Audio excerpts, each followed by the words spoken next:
This event is organized lovingly by a couple organizations, including the Asian American Literary Review, Diasporic Vietnamese Artists Network, Kaya Press, Kundiman, and Reorienting Reads.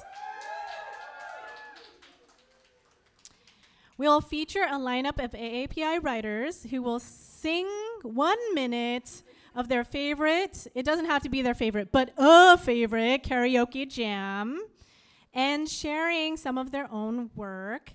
Thank you so much for CAM, Common Area Maintenance, for hosting us. They offer up community space in Seattle for free for like-minded organizations. CAM is raising money for a writer space in Seattle, very close by. And if you want to help out by giving a contribution, please talk to Ching-In here. Yes. And books are also for sale in the back. We also have beverages in the back. So please do support artists by buying books. Okay, without further ado, we're going to get started. Our first reader is... do I say it first, or does it appear first? Oh, okay, sorry. Okay, I'm sorry. Okay. Our first reader is Kavika Guillermo. Ooh, I like that graffiti background. Very nice. Kavika is an award-winning author and third-generation Filipinx American whose family is primarily from Hawaii and Texas. His creative and academic books include Stamped, an anti-travel novel, All Flowers Bloom, Nimrods, a fake punk self-hurt anti-memoir, a poetry book. And that book is for sale in the back. There are 5 copies, and it's going for $20. Writing, books are forever. You can eat that meal and shit it out, or you can consume and be nourished by poetry forever. Come on now.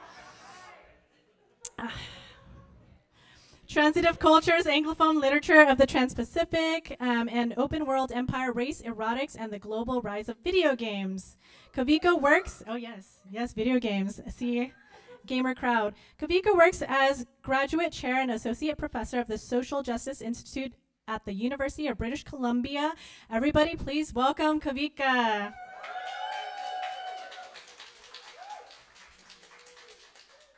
have to sing, okay. My voice is not that great these days, so that's how it's gonna start. Say ready when you. Oh, I'm ready. Sure. It's Karen O, the great Asian American singer, Korean American. Start the track. Yeah. Also, I want to turn this up a little bit. Oh, okay. Thank you.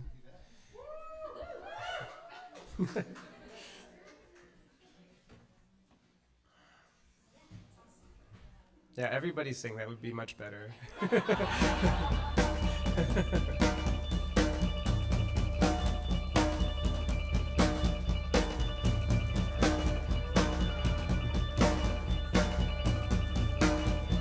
Pack up, I'm straight enough.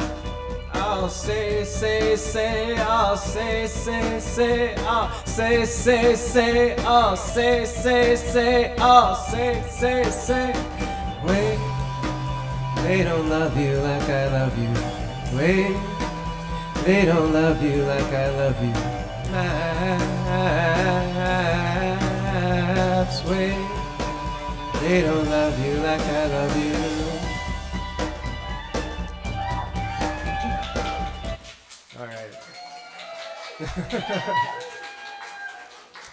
All right. I think I have 5 minutes to read, but I'll probably take a bit less than that. There are some folks here who, like Jan Patios over here, who really helped with writing Nimrods. It was a very collaborative effort. And so in the end of the book, there's a lot of pictures of me because I'm self-effacing. But at the end of the book, you get a lot of information about like each page of poetry and who inspired it, who gave feedback, who was there. So like Janny's in a couple, but there's folks in the room who are in the back of the book who I credit with inspiring certain pages. Christine Kim, who's also here, is in there. And so I saw, it's anti-memoir, partially because of that. I wanted to show how it was a very collaborative, community-based effort. So I'm really in debt to a lot of the folks here. I've met a lot of people who have read Nimrod's and liked it, and one of my first questions is always, did you get to the purple poem? And usually they have no idea what I'm talking about. So at the very end of the book, after the notes, there is a bonus track that has no title, and it almost looks like it's a copyright kind of thing, like it's just a block of text. But it's actually a hidden poem in the back of the book. Yeah, it's very personal. I've never read it out loud before, but I've been feeling a bit in this mood these days, so I'm just going to read it, and this should hopefully be my time. Thank you to the reader who is the same color as myself, and that color is not blue or brown, but purple. Purple, my mother's favorite color. Purple, the ochre as it turns from red to green. Purple, the bruise that fades from red to blue. Purple, the not yet exposed blood that still discolors skin. Thank you to the reader who does not know they are purple, but is nevertheless purple. Purple, the sun-setting sky. Purple, the lowest energy, light. Frequency of light. The purple, the moisture above a storm. Purple, the shift when light creates dark. Thank you to you, the reader, who because you are purple, you are not going to hurt yourself today. Thank you to the reader who is just for now turning purple. Purple, the hazy neon sign that's on all day but only visible at night. Purple, because it's there to say that it will never go away. Purple, because resolution is a memoirist game.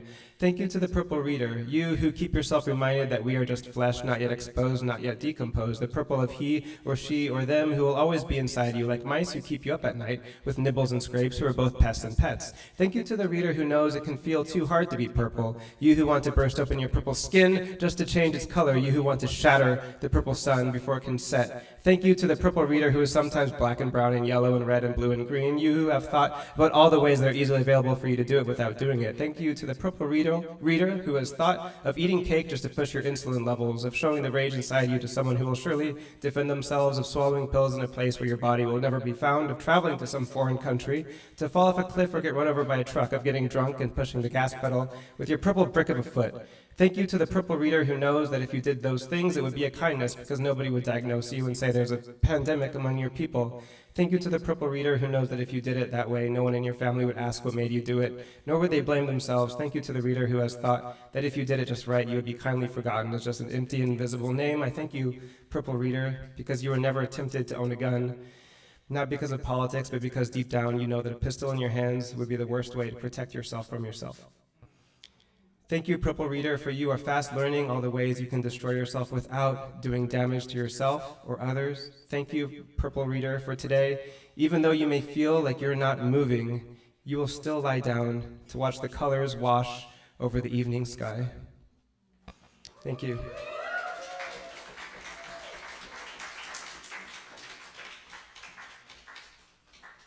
Thank you so much, Kavika. Can everybody see over here? Do you want to scoot if you can't? Just a reminder, the bathroom's in the back. Beverages are there, buy a book.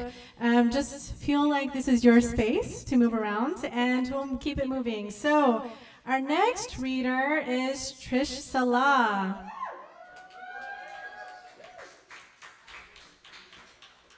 Trish Salah is a poet and professor of gender studies at Queen's University in Kingston, Ontario. She works in the area of transnational studies and gender, sexuality, race, and minority cultural production. Salah is the author of Lyric Sexology, Volume 1, and Wanting in Arabic, for which she won a Lambda Literary Award. Everybody please welcome Trish.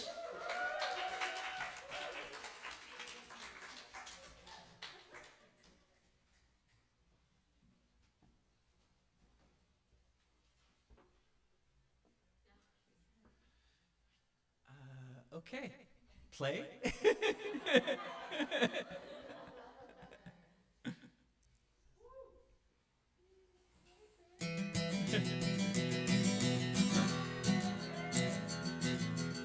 I need someone, a person to talk to, someone who cares to love. Could it be you?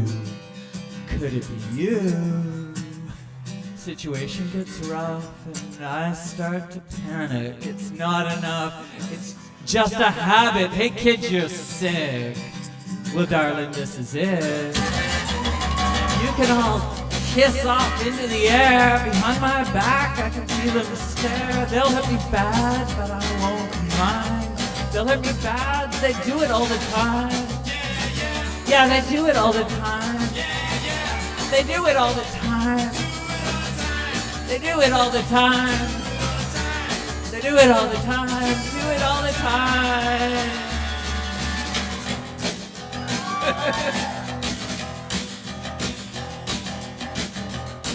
I hope you know this goes down on your permanent record, but we're done. Thank you for your kind indulgence. I thought a song with very few notes.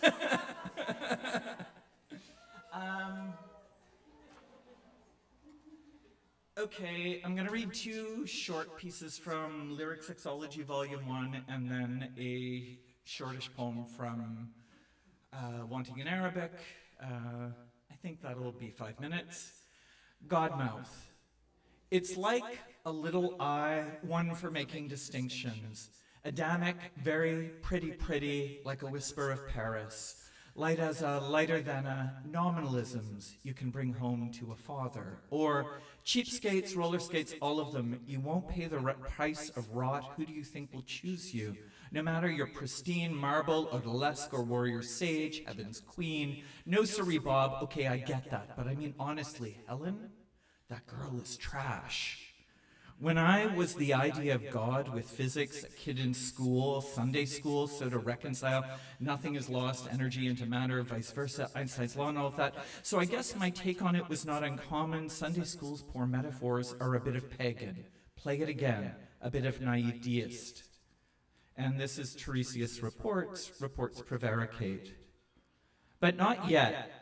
Never, ever, not ever. Shh, don't say that, not even a whisper. You heard about it, the contest, he and she in all their glory. Whose is the better part of pleasure, etc.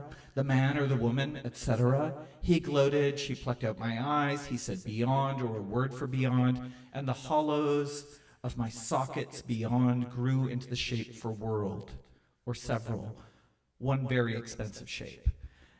These are what lies in what weighs in. What lies in? A forward shape and back to all before knowing is ruins, time's ruins. And so my speaking here with you, ruins and the ruins of time's ruins. Our living died and the dead died again. How? I know I am not sitting here speaking with you. This is a page with ink on it. I know after an image for your forward edge. Gutenberg, Marshall McLuhan, did you know I went to the University of Toronto? That guy, etc. I am not naive to when a book is, even if Ovid hasn't been born yet, even if Jabba's. So anyway, that's my story, but that's not what this is about. This is, as I was saying, will be saying, one page, one long ago page, yours. Do I have? Yeah. And this poem is called Land Day. March 30th, 1976. The government said security and settlement and called curfew for Sakhnin, Araba, Dirhana, Tanra, Tran, Kabul. Sent in 4,000 police in the IDF. Israel Koenig advised they, quote, cement long-term Jewish national interests, end quote.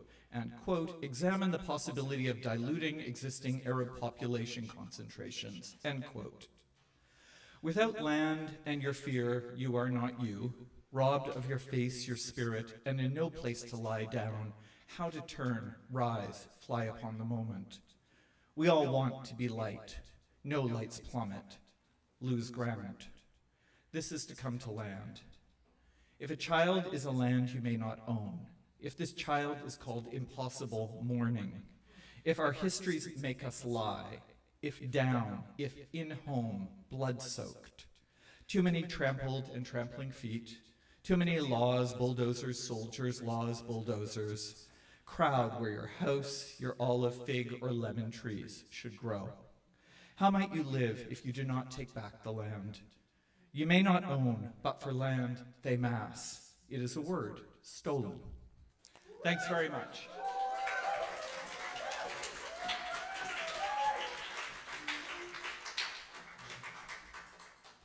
Thank you so much, Trish.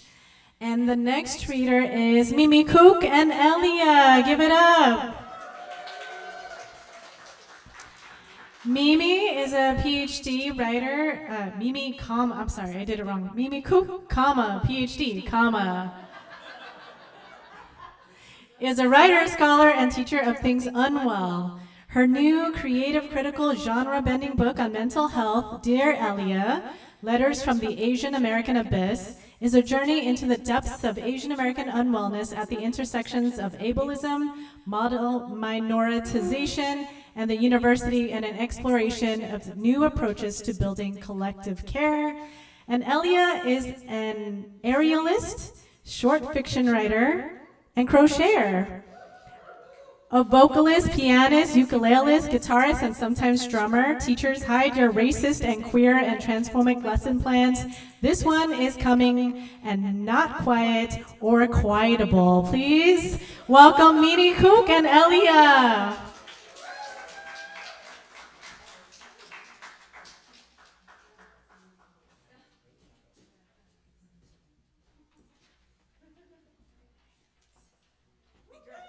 Gotta figure out how to share the mic. Hi! Okay, maybe we should, can I take it out? A little loud? Yeah?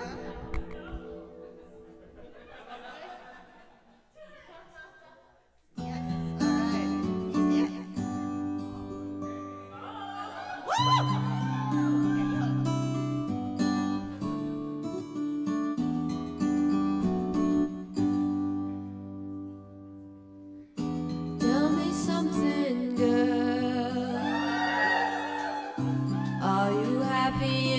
Modern world, or do you need more? Is there something else you're searching for? I'm falling. In all the good times I find myself longing for change, and in the bad times I fear myself.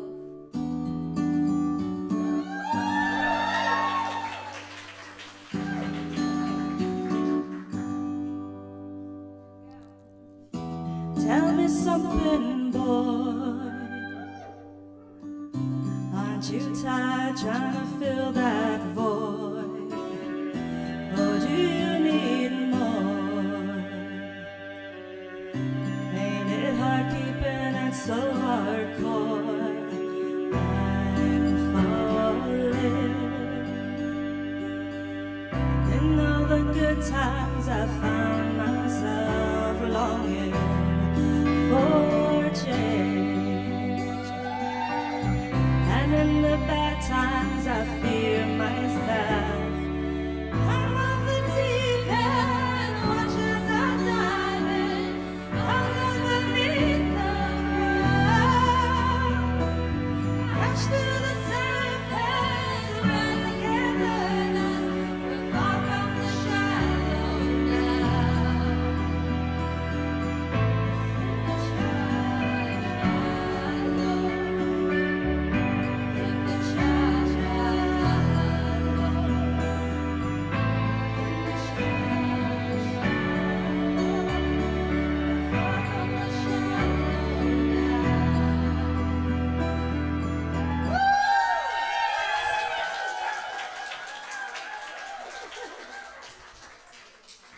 Thank you.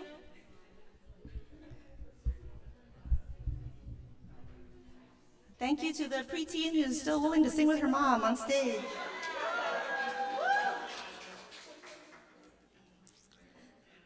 All right. Hi, I'm Mimi, and I have a new book.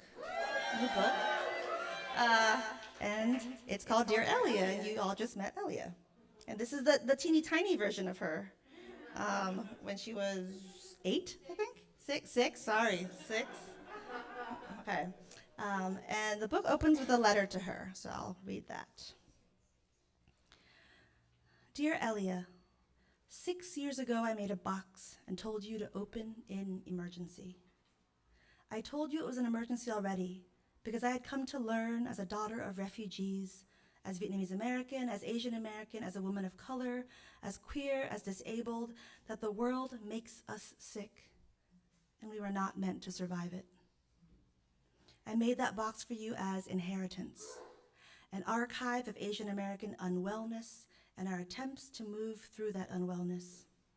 I and your stepfather dreamed that box into being, filling it with hope and knowledge and tools, along with those of a whole community trying to make sense of this world so that you and others like you might learn how to save your own lives. To my greatest delight, that box went into the world and began saving lives. Magic. In your hands now is a book. The goal remains the same: hope, knowledge, and tools to make sense of this world, everything I've learned in the years since making the box, everything the life of that box has taught me about the shape of our collective unwellnesses and what it means to hurt and build care and go on living while it hurts in these times, in this world. A central lesson of the box is that wellness is a lie. This book explores the breadth and depth of that lie as I've traveled across its vast domain, and then shows us that the only way to survive is to be unwell together.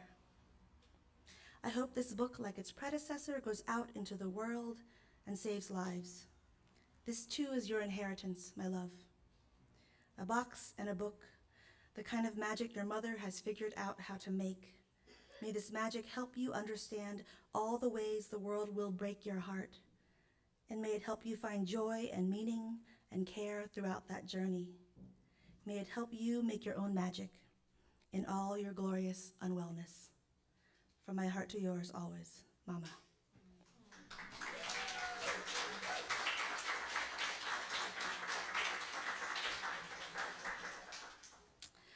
And then now I'm going to read a short piece from a new essay. I know, new stuff. Like, the book is new, but anyone who writes a book knows it's like been written for like a long fucking time, right? Before it actually comes out into the world. So this I actually wrote very recently. It's called Magicking into Being. I like to say I make magic. I'm joking, but not joking. I make magic because we are all unwell. My work builds from the foundation of what I call a pedagogy of unwellness. A recognition that we are all differentially unwell, that we are all unwell in different ways, at different times, in relation to enabling and disabling structures around us. Wellness, as we've learned it, I've discovered, is something we've made up. An aspiration we are desperate to prove that we can achieve and then maintain. A yardstick to measure our failures. Because to not be well, to not be productive, to not achieve, to not be independent, to not pull your own weight, to need too much, to be a burden, is to fail as a person, and then maybe we actually deserve all the pain we suffer. But if wellness isn't the default, if we are all already unwell, then being unwell isn't an indication of a personal failing, but a shared condition we can give ourselves permission to acknowledge, maybe even care for. Because recognizing we are all unwell means recognizing we all need and deserve care, and lots of it. And what is magic, if not an intervention into the world to create something we need that our existing structures cannot produce or even imagine? The magic I make is care. Thank you. What kind of care is it that we need? I've begun finding the answers to that question at the intersection of the scholarly and the literary, where a form of magic can begin. This magic is the literary and the scholarly come to life in new ways to build out what it is we need to survive in a world that systematically makes us unwell. This magic is an interrogation of wellness, re-understanding it not as a telos, but instead a continual engagement of personhood, of self in relation to structures of unwellness, to transform those structures, to ask them to make space for the fullest personhood possible. The endless process of care by which we try to make life feel more livable in all the ways we need, whenever we need. This magic is also, as all magic, creative, interactive, somatic. The kinds of encounters I stage and interactions I ask people to have with texts, with each other, with themselves, use the material, engage the body, require participatory, interpretive work. My projects approach personhood in multifaceted ways to give people new license for things that have been structurally unlicensed for their personhood. To receive care, to know their pain matters, to authorize themselves as experts, to diagnose their own suffering, to be agents in shaping themselves and their futures, to see and reach for a more expansive horizon, to know they are not alone. Thank you.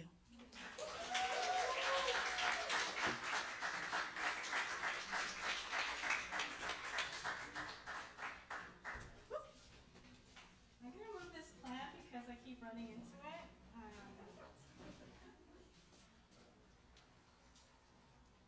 Okay. Thank you so much. Give it up for Mimi again and Elia. I was like, trời ơi, người Việt, right? I was like, so many Vietnamese people in their karaoke. And next we have Lan Duong. Lan is an associate professor in cinema and media studies at the University of Southern California. She's the author of Treacherous Subjects, Gender, Culture, and Trans-Vietnamese Feminism. Dr. Duong's, I'm from the South, but I was taught with a Northern accent, so. Dr. Duong's second book project, Transnational Vietnamese Cinemas and the Archives of Memory, examines Vietnamese cinema and its history. Her book of poems, Nothing Follows, was published by Texas Tech University in 2023. Everybody please welcome Lan to the stage.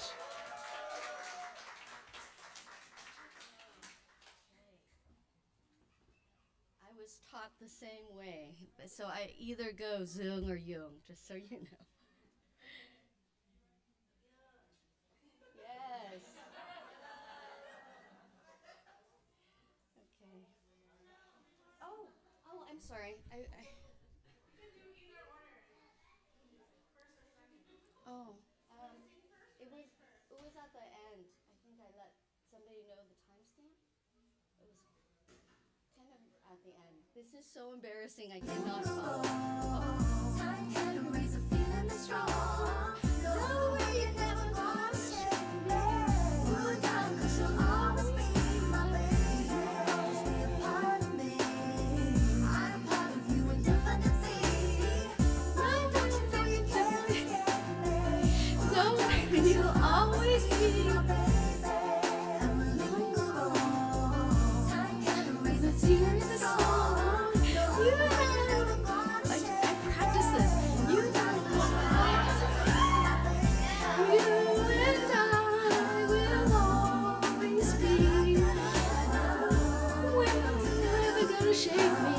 No way, you're never gonna shake me. You and I will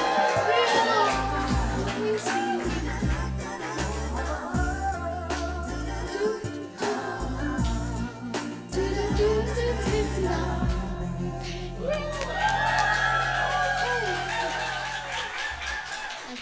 That was utterly embarrassing. But I promise I did practice. This is from a new collection called Grieving is Not a Passive Act. And the poem is titled Grieving is Not a Passive Act for Rifat Alarir. Today she turns 4. Simone, after Nina, wakes up with a bloody nose. I'm not there to pinch her nose and gently pull her head forward to stop the bleeding and to do what my father once told me, you need to move it down towards gravity. I am at an arts residency in the East Coast. It is the deadest of winters. I'm among white women, directors who are the groundskeepers, the gatekeepers, the stewards of what may be the emerging writers of American art and literature. I tell Simone I had bloody noses throughout my childhood, rivulets of blood running from my squat nose, something I've taken from my mother, but it is my father who sops it up with his handkerchief scented with Old Spice. Once I start bleeding at St. Maria Goretti, where we refugees go to church every Sunday. This time he takes toilet paper from a dank bathroom and blankets my nose entirely. He says sheepishly to everyone around, I have to leave, my daughter's nose is bleeding. He ushers me outside to a treeless neighborhood of run-down home store fronts. Across the street is a Vietnamese radio station where my father broadcasts his need for caretakers, and then much later after that, too, he announces the deaths of his 2 children and his estranged wife. He claims these 4 blocks of San Jose until he dies. My 4-year-old turns 4 today. I am not with her, though she's always lived in my body, especially when my sister dies from a cancer that begins in her vulva, which never stops occupying its tender hold of life. After her son's suicide, my sister claims this part of her body and refuses chemo.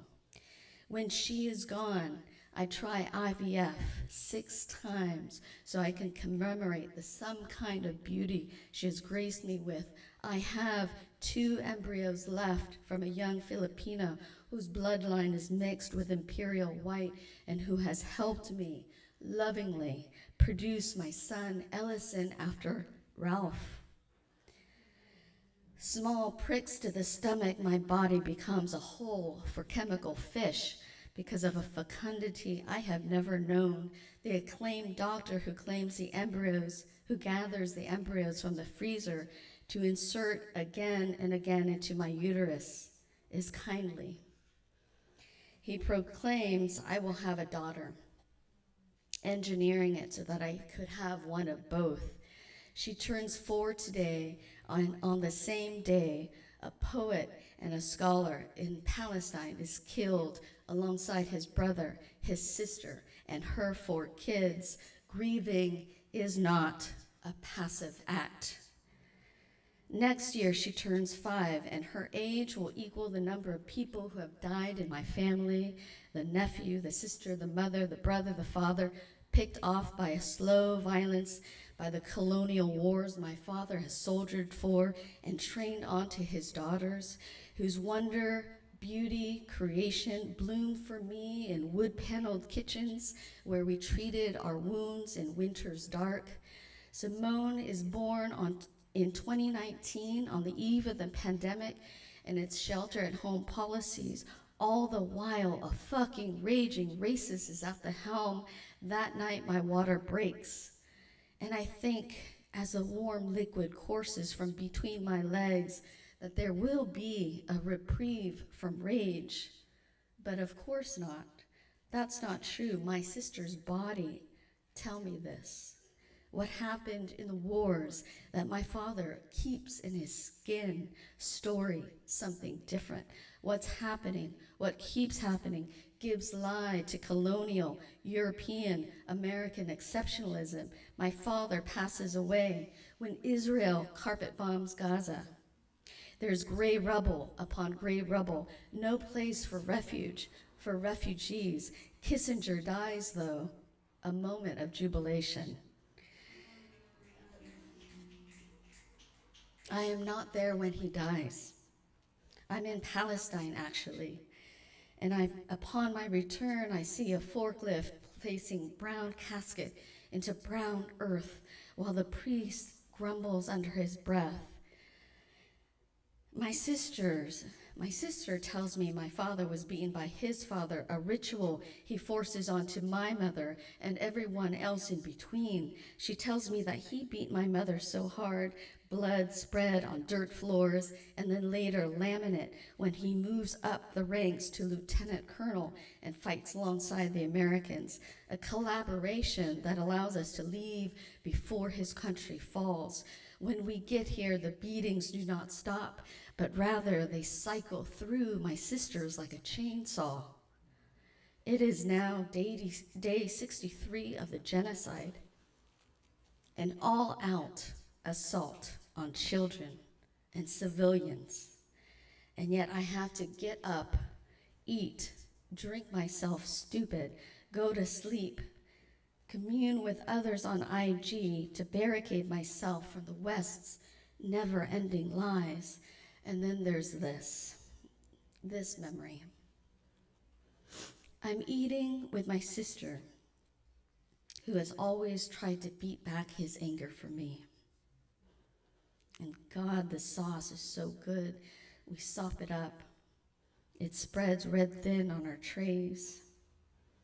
An older white woman comes in. She looks at our hunched shoulders, our moving hands, shoveling meat into mouth, disgusted. She mutters about how we are human animals. While I'm here, I can't help but count time. Simone is 4 today. My sister lives in me 6 years on. It's been 49 days since I've said goodbye to my father. Grieving, I tell you, is not a passive act. Thank you.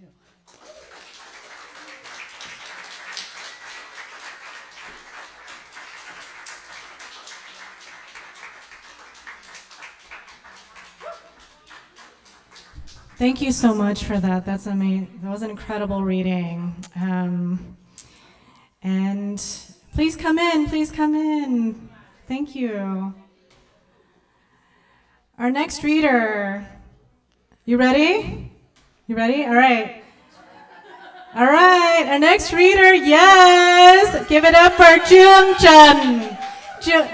I'm doing it in Vietnamese. Jung Chun is the author of 7 collections of poetry, The Book of Perceptions, Placing the Accents, Dust and Conscious Within the Margins, 4-letter words and 100 words, co-authored with Damon Potter, and 2022 CLMP Firecracker Award in Poetry winner, Book of the Other, Small in Comparison by Kaya Press. Jung lives in San Francisco and currently teaches at Mills College, Oakland. Everybody, please welcome Jung Chun.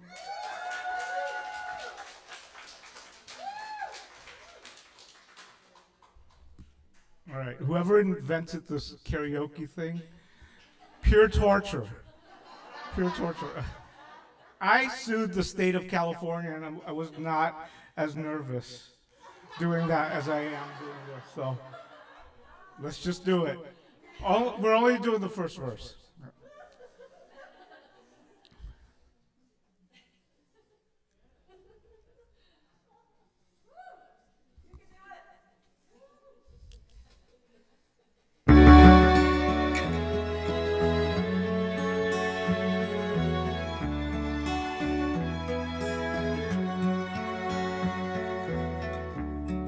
Love will abide.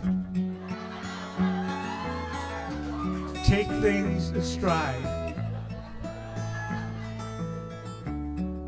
Sounds like good advice,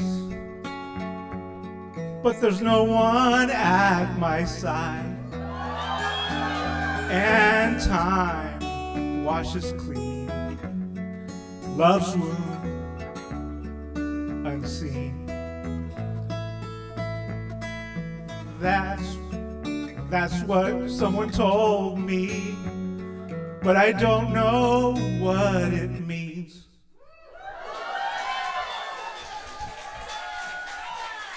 By the way, that is my relationship to poetry. I'm gonna read. I know I only have 5 minutes. I have to put this poem out into the world because something remarkable happened with this poem. A white man told me to go deeper into my trauma. And so I have to find a way to put that out there into the world. Dear you, or etc. Not too many people can say that they felt, I'm sorry, is there a light here? Not too many people can say that they left their country and they're on a boat. Well, okay, it's actually not a boat, it's actually a ship, a Korean ship. To the six, my, can I give you a hug? Thank you. Oh my God. Let's do this again. We got these lights too. If it might, it's a little intense. Folks, I'm old, so I apologize. Dear you or etc., feel free to replace you with the pronoun of we. Not too many people can say that they left their home and their country on a boat. Well, okay, it's actually a ship. A Korean tanker, to be exact. My family and I left in the hopes of finding a better life. In the case of my father, my mother would say it was about the preservation of life. I am not writing this now out of any desire to retell my story. I've written it more times than I care to count. I've given you and yours what was expected. I'm writing this now for the purpose of learning this art of irony. Hold on to this knowing for the time being. Know that my people have been called boat people by your people. Who gets to ask the question, who gets to ask the person experiencing trauma and racist practices to take their work further into the examination of race on a personal and societal level, trauma around racist practices, etc. In full disclosure, it was the etc. that set it off. I am asking you this in response to your response. Work. Who? You. The use of words to express something other than, especially the opposite of the literal meaning. A usually humorous or sardonic literary style or form characterized by irony, an ironic expression or utterance. This is a new story. I am telling you this story as a joke, 43 years in the making. It's taken me this long to arrive at some semblance of a punchline. How could I have known that you would have come along to deliver such a pithy narrative thread? Now that I have it, you will have to just wait. Wait for it. Wait. Incongruity between the actual result of a sequence of events and the normal or expected result. An event or result marked by such incongruity. Incongruity between a situation developed in a drama and the accompanying words or actions that is understood by the audience, but not by the characters in the play. Called also dramatic irony, tragic irony. The boat person was floating in the ocean. He was hoping that the boat passing in the night would be so kind as to pick him up. The person on that boat, having decided not to pick the boat person up, went through a transformation. He became we for the purpose of responding to the boat person's ask in the pronoun of we, perhaps as a way to show some unifying presence, some collective consciousness, a collateral of sorts. He said, we all empathize with the speaker, but agreed that we wanted to see the work go further into its examination of the issues it sets out to engage, race on a personal and societal level, trauma around racist practices, etc. When asked by the boat person how he could go further into his own trauma or racist practices that was happening to him, the pronoun we chose not to respond for some reason or another. Without responding to the specifics of the boat person's questions, the pronoun we floated away on that boat. The boat person could hear their collective voices saying, "We want to support you in completing this project." "How?" asked the boat person as he floated boatless in the night, as the night boat floated further away. I am learning irony so that I can write the story, not the immigrant story of my family, not the story of trauma or racist practices enacted on brown and black bodies. That story was written. It is being written, and I will write it again and again and again. This is a particular story written to be told as a joke, full of what I think is irony. A Vietnamese writer labeled as a boat person by white people gets his manuscript rejected by a group of white people on account that he did not go deep enough into his account of race. A personal and societal level trauma around racist practices, etc. But that's not the irony or humor of the story. Wait for it. The white people are part of this literary endeavor. Wait for it. They go by the name of Night Boat. Get it? Boat people, Vietnamese people, white boat, night boat. A pretense of ignorance and of willingness to learn from another assumed in order to make the other's false conceptions conspicuous by adroit questioning. It is funny I have gone, is this funny? I have gone further into my examination of the work. Are you laughing? Am I laughing? Would you say that this is irony, that this is ironic? And still I ask, is this funny? Is this far enough? Do you get it? Is it a joke? Is it on you? Is it on me? Are you laughing with me? Are you laughing at me? Should I be laughing along? Are you laughing? Etc. Note, the definition of irony has been provided for the purpose of reading this work. In case you still think I got this all wrong, I am prepared to go further in its examination of the issues it sets out to engage. Race on a personal and societal level, trauma around racist practices, etc.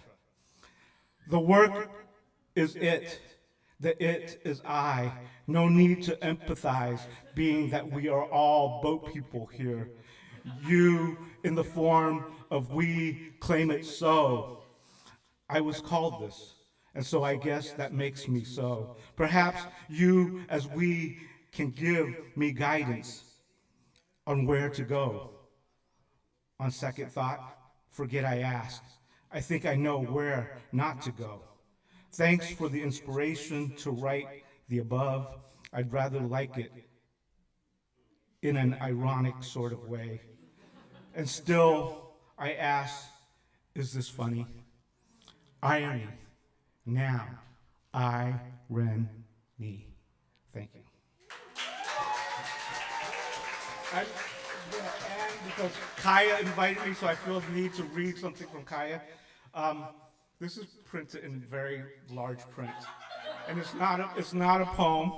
But this morning I met someone and he said, "You're the guy who calls everybody motherfucker." I was like, "No, I don't." But if you're in the audience, this is for you. The 5 obstructions of poetic exorcism. 1, state of fact. Begin your statement with this motherfucker. 2, confront a lie, use profanity, something like, hey, motherfucker. 3, ask a question, ask it of a motherfucker. 4, identify an audience and then exclude, no need to name the motherfuckers. 5, still there's something you did not say, say it in a footnote. You motherfucker. Thank you. Thank you.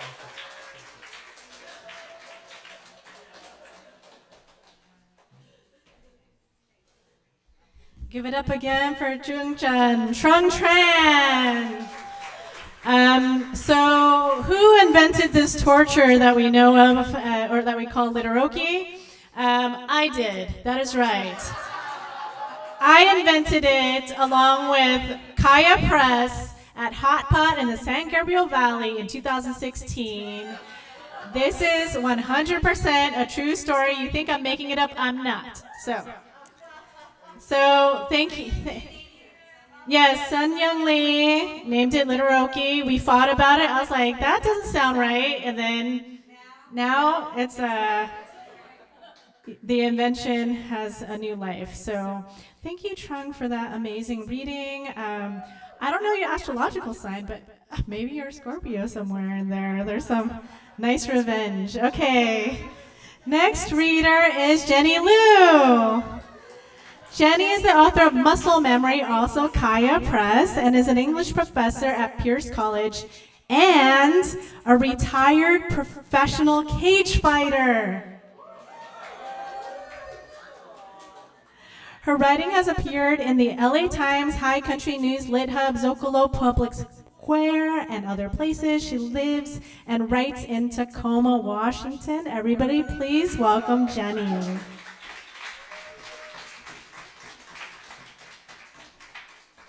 I thought I was the fighter in the room until Truong's reading.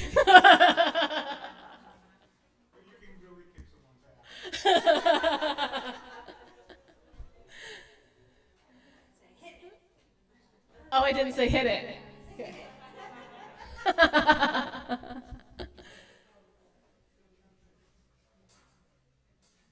Oh, they should have heard a chord. I don't know where this starts. I don't know. I don't know.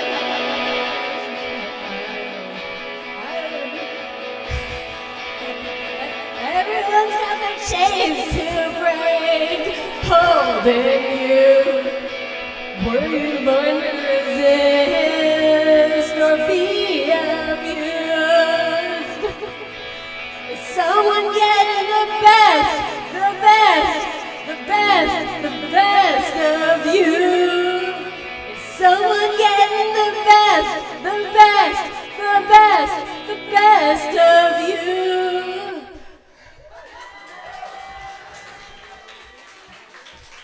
I'll show my hand. I was like, let me think of the song I know with the fewest words. And here we are. I think I'm going to read you some poems about fighting. They're all very short, but I feel weird reading a lot of them, so this will be pretty short, I think. The art of war. The men I fight are careful with my hair. They brush it from my eyes with clumsy hands and rearrange my ponytail, unsure if this is chivalry or rudeness. There's one who beats me every time. He's muscular but never muscles me. Every plan becomes its opposite. He says the trick is giving anyone exactly what they want before they wish they never wanted it. He waits until I act, then uses my momentum, so the natural extension of my hope is always my surrender.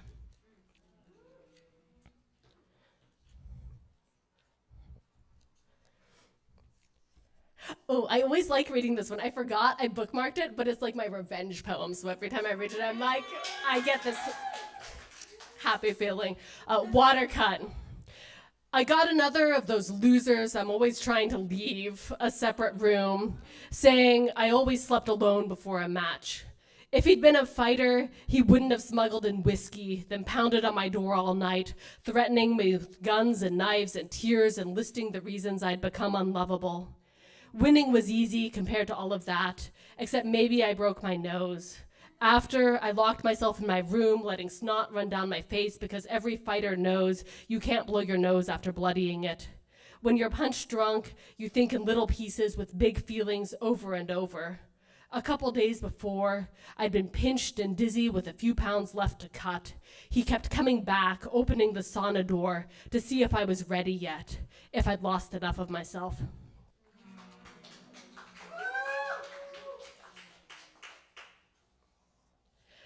And for some reason, I was like, I've been having this weird interaction. I think I was telling a few of you where people kept being like, oh, you're an artist. And I was like, a martial artist. And then they were like, oh. And so I was like, I'm going to read a poem from this book that's not about fighting. This one's about my mom. Oh, Yeah, some of you know me. It's still about fighting. Just in the doctor's parking lot. I got home and my mother was sick, so we piled in the family car and drove to Spokane for the doctor. I let my father shop for me because he needs something to shrink the time that opens onto the universe when someone you love might be dying. She didn't die, spoiler alert, that's not part of the poem. After her appointment, he showed my new skirt to my mother. Silk, it's silk, he said. Then added, she could have had one too if she'd been with us. This is not a garment I'm holding anymore.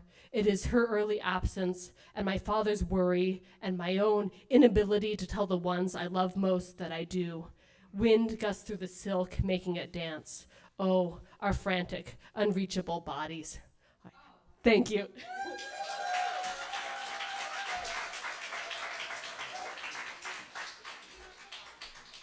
Thank you so much. I so love how much fight is in the room tonight. That's right. Little adrenaline out. This is amazing. And you know, it's like, oh, poem about your mother and it's not fighting. Yeah, that's life in the diaspora.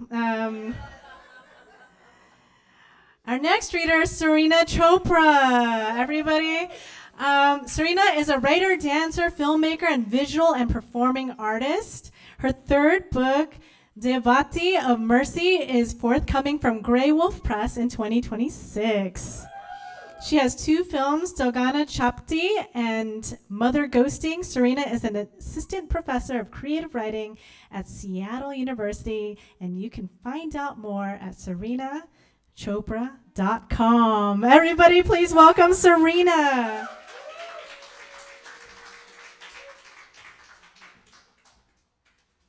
All right. I've been teaching all day, so hopefully I don't have too much laryngitis for this awesome hit.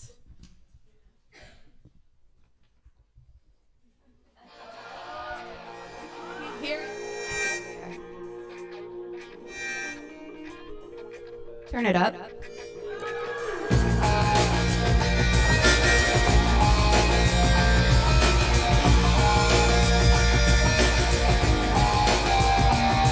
Do I stress you out? My sweater's on backwards and inside out, and you say, how appropriate.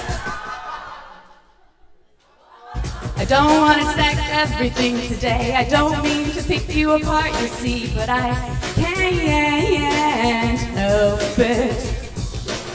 And there I go, jumping before my gunshot has gone off. Slap me with the splinter ruler, and it would knock me to the floor if I wasn't there already. If only I could hunt the hunter. Yeah, and all I really want is some patience, a way to calm the angry voice. And all I really want is deliverance.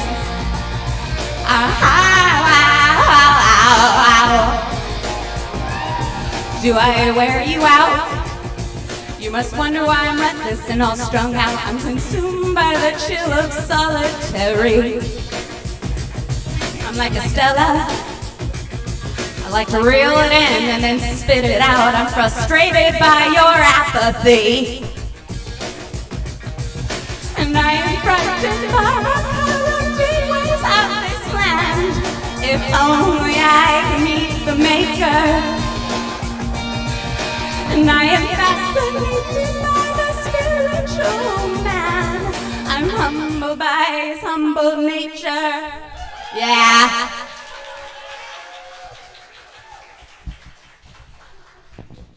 A little bit of me from 1996. Okay, I'm just going to read one longer poem for you today. And it is called Garden Variety with Lesbians. It's about lesbians gardening.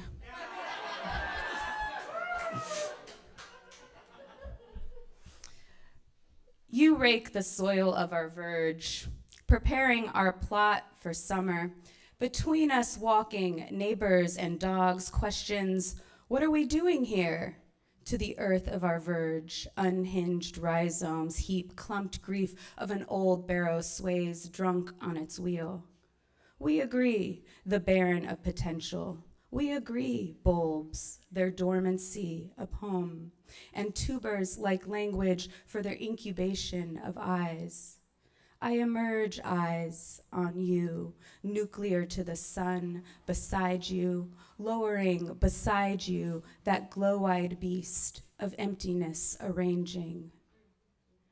I tell you about this morning's dream. You tear the ground with a pickaxe. I manicure weeds from the loamy apron of a young tree. I admit, I stared at our newborn with regret. True, you laugh, light into our longing. A mother tells me early morning dreams are premonitions. What premonition is it to long to see the earth? What regret is it to birth another into this longing? Impossible resources. But how early was it, the morning, the bouquet making root in a sorry vase?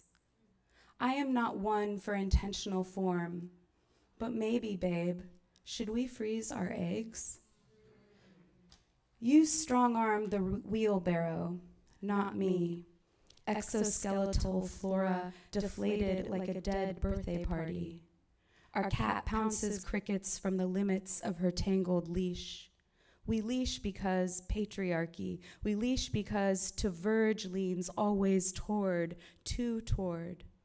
Watch children, the slow or empty road. The crow's luxury of carry-on. Today I am wearing your pants and you are wearing mine. Sapphic, I crouch to the earth of our verge. Any keen beast knows what there opens next. Our raked plot effluvial. But we know soil is all foreshadow. Fingers, subtext, glove fingers, floral print. Syntax is the bacteria of desire. Our hose froze broken, leaks screeching, so we bear the water in cans. We bear the water in cans and unload bagged soil from the bed. Our verge lings luxury. We'll feast on the effulgence of dinner plate dahlias, but it's early spring and I'm already anxious about regretting labor. We could fail the future, babe. Do you too feel our potential is a meaning leaning too much, too toward, swaying with unhinged grief? Why do we labor the rearrangement of this plot? Twist earthful effluvium, difficult to tell your pants from mine. We stare back the setting sun, love, a premonition of night foreshadowed in light's velvet ash. Deliver me bulbs from the peat moss of our winter keep. I'll strong arm their tunicate survival. Divulge, as if it were nutrient reek of our own flesh, our own wet nerve. Thank you.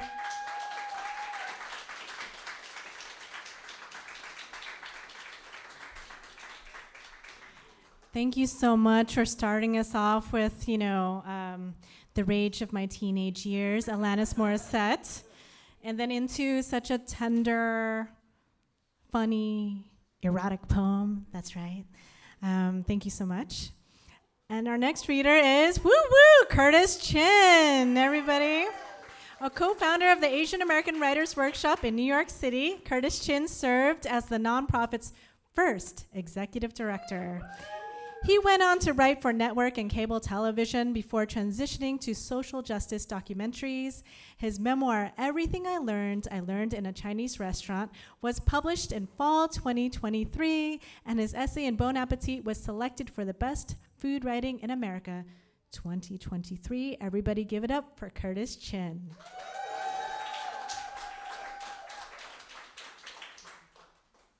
Do I sing first? Yes. Yeah, okay. I've never done this in public before, or this song, but okay, start it.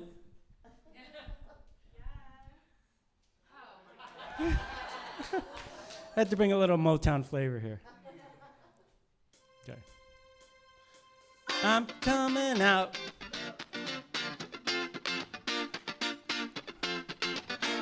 I'm coming out. I've never done this before in public. Sorry. I'm coming out. Okay, it's all gonna be instrumental. Sorry, all right.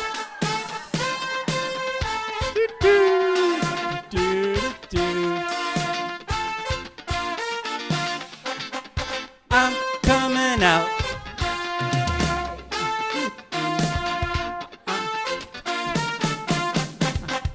I'm coming out. I want the world to know. Got to let it show. Okay, that's it. All right, cool. All right.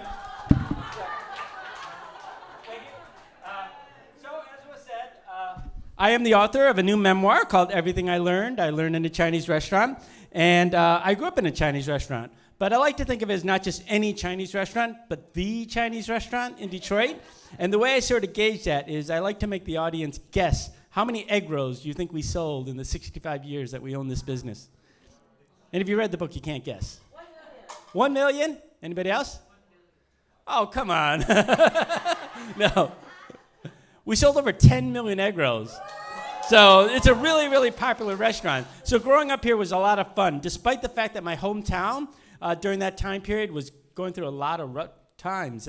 Not only was the auto industry struggling, but there was crack cocaine, there was AIDS. I knew 5 people murdered by the time I was 18 years old, including Vincent Chin. My uncle was his best man.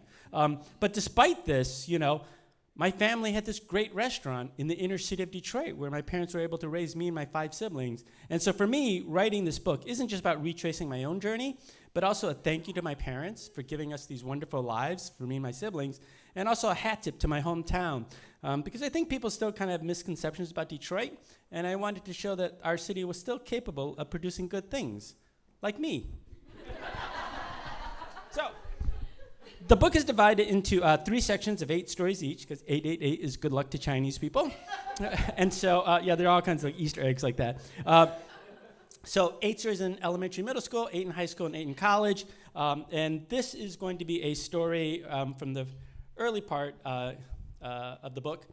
One thing is that all the chapters are listed like a Chinese menu. So this may not make sense to you, but this is chapter A6. Okay? Okay. A6. In Detroit, the Motown sound was everywhere, and in my mind, the one and only Diana Ross reigned supreme. Her sweet, youthful voice, combined with her radiant smile, served as an inspiration to me. In addition to sharing Chinese zodiac signs, the year of the monkey, we were from the same area. The international superstar had grown up blocks from our restaurant in the Brewster Douglas housing projects, the largest government-subsidized housing in Michigan. Though Ross's label, Motown Records, had abandoned the city a decade ago, I used to fantasize that one day the singer would make a splashy return and we'd share a dinner for 2 in our front booth. When I reached 7th grade, Diana's hit, I'm Coming Out, came bursting onto the airwaves. See, I timed it. I was 12 and the term coming out was new to me. I'd never heard it before. I thought it was cool, but I didn't think it had anything to do with being gay or lesbian. The lyrics were more universal. The song championed personal freedom and independence. I could definitely relate, as there were 4 adults in our house, each with 1,000 heavenly mandates. Whenever the song came on the radio, I cranked up the volume and channeled my inner diva. Unfortunately, one morning before we opened, as I sang along in the dining room, I had an unexpected audience. Derek, one of our younger waiters. A member of the old Kung Fu Club, the John Travolta wannabe had a ripped chest that he liked to show off by leaving a button or 2 undone. As I shook my booty and stretched my lips, pink chopstick in hand, he snuck up behind me, and when I turned, he swished his hand from side to side. His limp wrist may not have been a motion in American Sign Language, but the gesture was so well known that even a Chinese waiter from Hong Kong understood what it meant. It meant fag. Thankfully, no one else was in the room, and Derek had the memory of a goldfish. He never brought up my dancing again, but his accusation put fear in me. No one in my family ever said anything anti-gay, not even Yanyi, who could spout some pretty offensive things about race and gender, but no one said anything positive about being gay either. That left a big question mark in my mind. How would they react if it turned out to be true that I was like that? Back in the early 1980s, the perception of gays and lesbians outside the major cities, pre-AIDS and pre-Pride parades, was much harsher, more toxic than it is today. There were no positive role models in music, television, or film. Homosexuals were lumped in with drug users, alcoholics, and pedophiles. There was no guarantee that things would get better. But despite my resistance and denial and the many cold showers I took, I couldn't ignore my growing attraction to boys. It happened too often to be a fluke or a one-off. Until I could figure out what this all meant, I needed space to sort through it. To buy myself time, I tried my best to fit in. After the close call with Derek, I paid more attention to the way my body moved in the world, how I walked and talked, ate and laughed. I started to notice how others were perceiving me too. While I didn't think I had any effeminate habits, I still tried to butch things up. No more silly dancing to the Queen of Motown. I needed to find a strong, respectable male role model, preferably one who was straight. And so the rest of that chapter goes through a whole list of Asian American male role models, including Bruce Lee. So if you read the book, this is my Diana Ross Bruce Lee story. So that's the book. It came out October 17th, and I've literally gone to over 200 places reading it. So I'm happy to be here with you all tonight. One thing that I do at all these things is I take a selfie. So if you check my Instagram, so I'm going to take a selfie now if you guys don't mind. So Lawrence, if you could do the honors. I always have someone stand behind me holding the book. So I'm going to do this.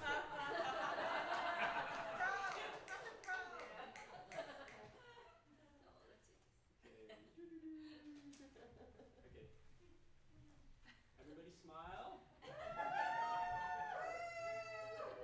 Can we see the Lawrence in the book? Can we take a couple just in case? Okay, thanks. Just a quick update. So tomorrow I'll be signing books at the Kaya table from 1 to 3. And one last thing is that, so for my paperback that comes out October 1st, there are 24 chapters in this book. I'm going to do 24 readings around the country, but they're all going to be at Chinese restaurants.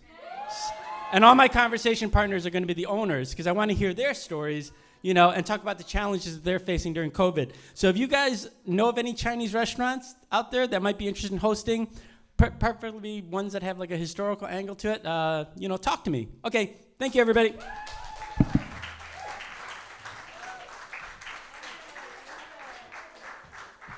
Thank you so much, Curtis. I love the documenting of 200 readings, that documentarian in you. That's amazing.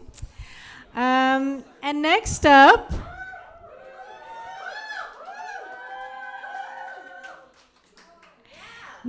is Chrysanthemum. Chrysanthemum is a poet, performance artist, and public historian. A Kundiman fellow, she broke ground as a finalist in the 2016 Women of the World Poetry Slam. Now calling Providence home, she was born to Vietnamese parents in Oklahoma City, where she came of age around the Northwest 39th Street neighborhood and Asian American enclave. Chrysanthemum is developing her debut collection of poems, and she is a co-director of the Providence Poetry Slam, an enduring cultural staple housed at AS220 in downtown Providence since 1992. Everybody, please welcome Chrysanthemum.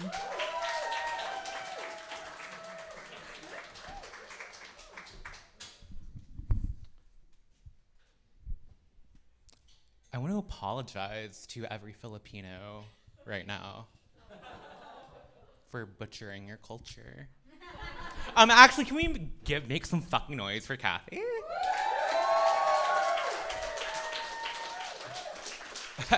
Can we make some fucking noise for Kathy? Also, thank you so much to Neela and Caitlin for all the work you've done for putting this together. The goal here is to get increasingly louder. So can we make some fucking noise for Neela and Caitlin? Okay. I love literacy.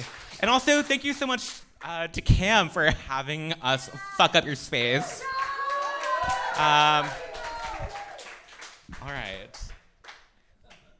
I'm ready.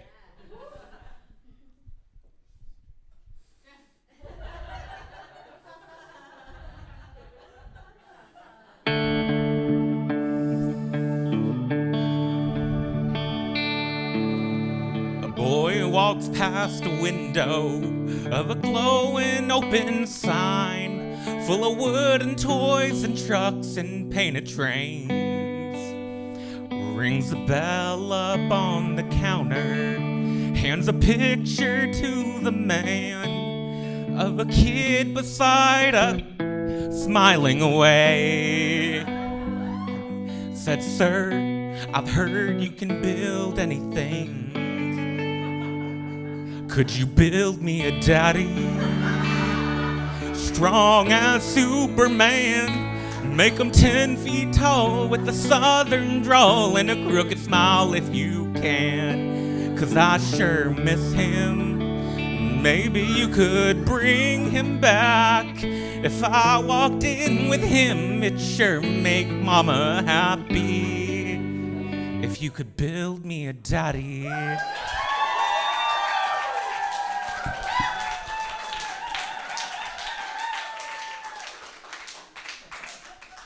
Forced perspective. Rewind. My father, for whom image is a perpetual import, challenges me to identify the vanishing point in a backlit frame of a spaghetti western he first watched in translation. Frozen in time, I trace the trajectory of a horse rider who once was up here, but is now back there. Fast forward. The frame is a sunset dream, the shade of tomato-sullied Tupperware. In the cowboy's wake, a trail of dust follows. My father names this saturation golden hour, a brief window encouraging the suspension of belief. I romanticize the absence of a hero. Rewind. At many points, I rouge with embarrassment that my father is habitually moved to take pictures. Never a simple snapshot, always a spectacle. His lesson, opt for the luxury of choice, preempt regret before its arrival. Fast forward, I joke with my love that he engages in stealth flight. He could pass and disappear, but does not because of his proximity to me. A ticking clock. The closer he is, the more attention we draw. The farther away, the more he blends. At the right angle, we might resemble some semblance of straight. A second further, we prompt a double take. Fast forward. In Dallas, my love meets my father, eager to photograph us two. He instructs my love to hold me as if a camera weren't there. With each shutter, I observe an artist widen his grin, eager to show us ourselves through his eyes. Rewind. Days after I am born, my father poses me for portraits. Yes, I think that's me, even if I did not know how to remember then. He describes the lights rigged, the faces made to elicit a giggle. In his retelling, I locate myself better than the experience of it. I live each frame processed in the pitch dark of a garage, hand washed as he carefully unspools the film strip, ready for exposure. Fast forward. When my father's father dies, we grasp at what remains of a week-long funeral, prematurely reformatted on an SD card. The Geek Squad at Best Buy says there is no method to retrieve the files, the present unchanged, as if this passage was nothing, nowhere, never at all. I inhale the quick collapse of a past we just witnessed. The dawning certainty returns us home to a loss that reappears with every red-eyed blink. Fast forward. I'm sifting through boyhood for a timeline I will share to fish for likes from strangers. An efficient man, my father texts me photos of his photos, added artifacts and all. He retells the stories, pausing intermittently. Miles away, I hear the aperture of his memory pulling focus. The revisions he tweaks without my needing to say so. He stops, then resumes. You were always my daughter, he declares. Here and now, back then and there, always, even if the sun refuses to rise.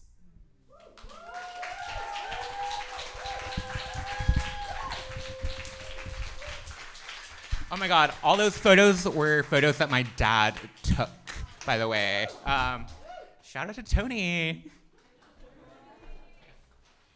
Thank you, Chrysanthemum, for that PowerPoint realness. I am so impressed. First of all, look at that font.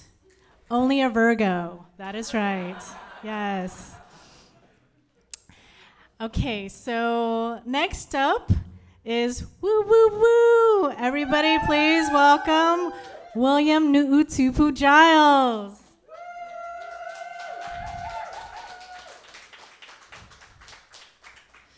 William is a Afakazi Samoan writer from Oahu.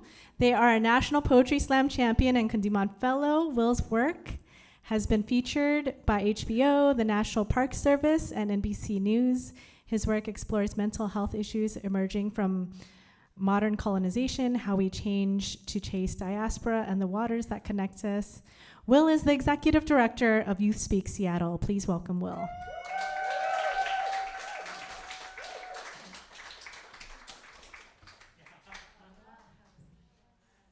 Please sing with me. Please sing with me.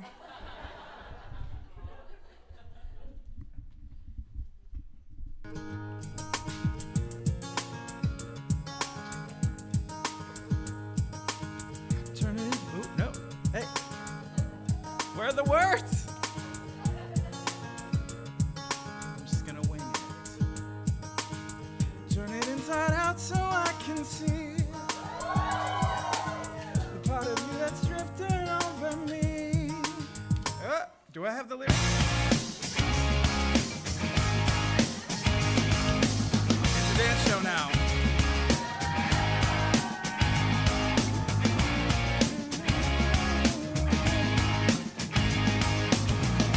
Something that when you are, where we go, never there, you're everywhere.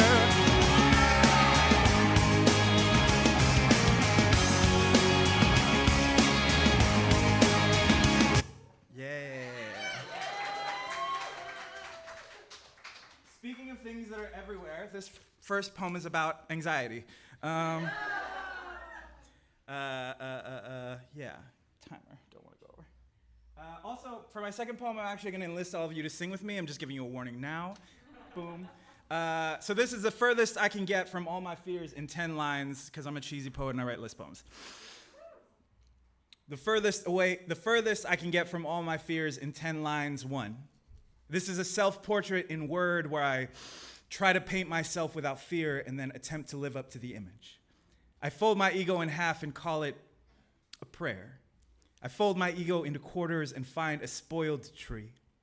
I hang a white veil in the branches, then keep walking. I watch that gossamer ghost grow smaller. It looked like the self-deprecating jokes that I once spoke, the negative thinking I would use to shield me from just how much hope can hurt. 2. When I want to shrink, I find soil. I don't own any land, but on Saturdays, I found or find a tiny garden. I look for seeds that grew despite concrete. I pull blackberry. I plant tree. I volunteer my hands until they feel needed.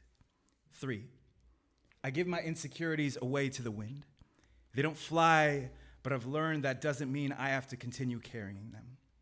Oh, I didn't properly introduce myself. I'm a castaway. I've survived on this lonely planet on a strict diet of uncertainty. I'm on a meal plan. My breakfast, lunch, and dinner looks like maybe I'll see you there. Maybe I don't love you. Maybe I'm just bored. 4, my kitchen is what my heart looks like outside of this chest. It is messy. but it's functional. It's what I use to feed the potluck or the block party. I start by dicing onions. Making something to feed you is the most cheerful way I've ever learned how to cry, learned how to make the world wait while I ask you if you'd like a bowl or a plate. 6, after each birthday, I file my emotional taxes. I refresh the surprise that I'm still here. I list the dreams I think it's too late to start. I remember the friends I'll never get to make proud of me again. I go through the motions. I mourn everything I never became. You know, for so long, I thought all this regret I gathered around me was armor, but now, at the bottom of the river, I can see it was just weight. 7, I write myself a song or an apology I'm not ashamed to sing in public. I try to write myself a more gentle coping mechanism. It's wild how I wrap my days in walls and then complain about missing the sun. The sad lights, they don't always work, so I write myself a book of delights. I think about how I could love filling every page with you. 8, my friends say I need to not be so thirsty on dates. So I dig myself a well. I burrow through the dirt of my own self-sabotage until I hit water, and once I'm there, I make a pool we can all swim in an untaxable ocean. 9, I walk so differently now. People tell me they didn't realize I was this tall. Perhaps I was always letting the shame shrink me, or perhaps I only let people see me like this at a distance. 10, I try not to forget my body, but it's a hard habit to break. I am still learning how to dance in this barbed wire prom. I admit I used to hold on to my excuses like an unapologetic addict. These days, I try to slip into something less comfortable. I adorn myself with the truth. It is heavier than a nightgown soaked in gasoline. Slowly, this heart begins to accept the pain of learning just who I can be when I'm unafraid of all this living. And to close out, I'm actually going to y'all know that Daniel Caesar song? Basically I'm gonna repeat a line, I'm gonna point at the crowd, and the crowd sings a line. Can we do this? Okay. If you love me, won't you say something? If you love me, won't you say something? If you love me, won't you say something? If you love me, won't you say something? I sleep on a bed made from if. If. I'm the king of over-romanticizing unnecessarily. At the drop of a hat, I could construct a life I don't know you well enough to imagine. But I could if. I shake it out on the table like salt, just something to add flavor to my meals, my passing conversations. If you really meant, if I was more. If. My throne has grown into a castle now, but my domain is breezy. Downright cold if you stop thinking and begin to listen to your skin. Those aren't goose feathers, they're goosebumps. I think I read about an emperor with a similar wardrobe once. If only I could remember how that ended. I don't know if it's the truth, but I hope that the best part is still somewhere in front of me. This is all just aspirational or incremental impairment, a mixed tonic of the truth and something sweeter. I wait for you to call my name. If you love me, won't you say something? If you love me, won't you say something? If you love me, won't you?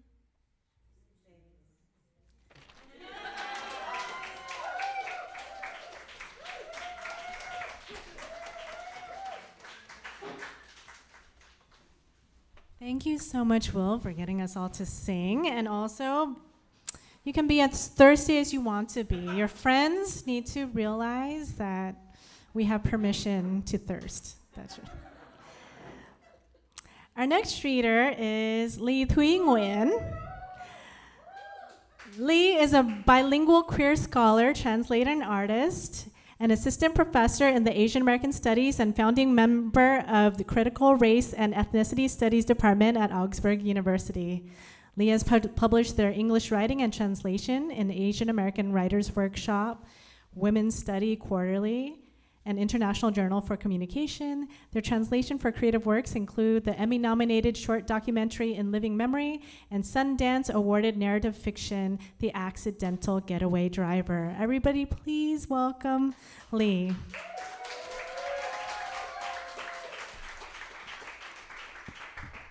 Hi everyone, thank you so much for being here. Thank you for everyone who organized this space. It has been so nourishing, and it's just a wonderful thing to be here with communities members who, many of those I see that, I see your kofeye, I see your solidarity, and I'm touched for that.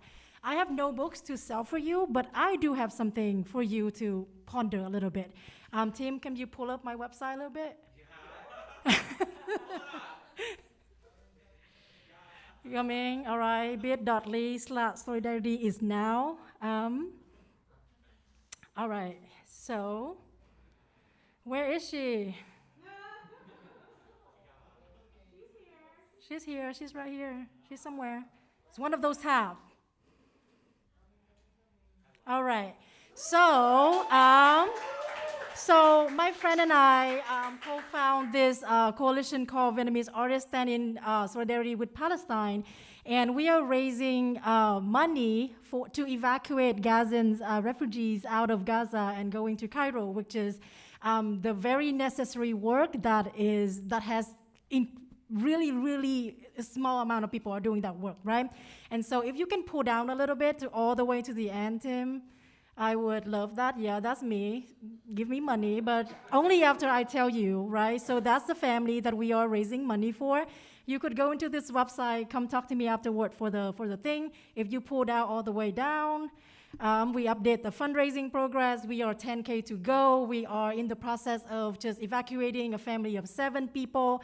This is an art package. This is a thing that I can, quote unquote, sell you or mutually exchange, like we like to call that. So this is the artwork that comes from 23 different artists, Vietnamese artists, that have donated for a coalition in order to create more than 200 limited edition art package that any donation that is more than $100 is gonna receive one of these special package from us.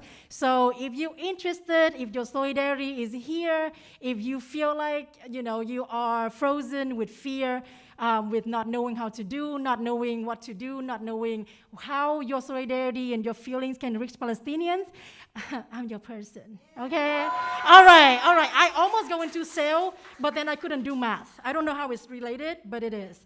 All right, and that's it for my sale pitch. And now I'm gonna sing a little bit, and then we're gonna read something, all right? And this song is obviously dedicated to all the graduate students and also gender women studies and us. It's the second verse. It's 2:30. The time mark is 2:30. Thank you.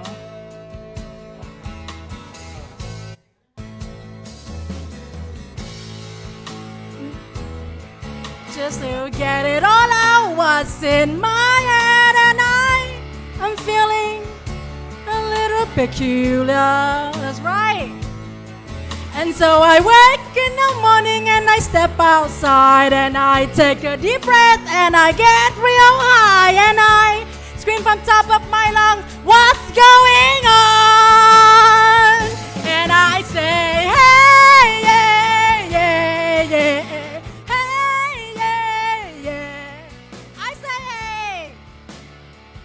What's going on? And you say, hey, yeah, yeah, yeah, hey, yeah, yeah. I say, what the fuck is going on? All right, I'm gonna end there. All right, thank you for that.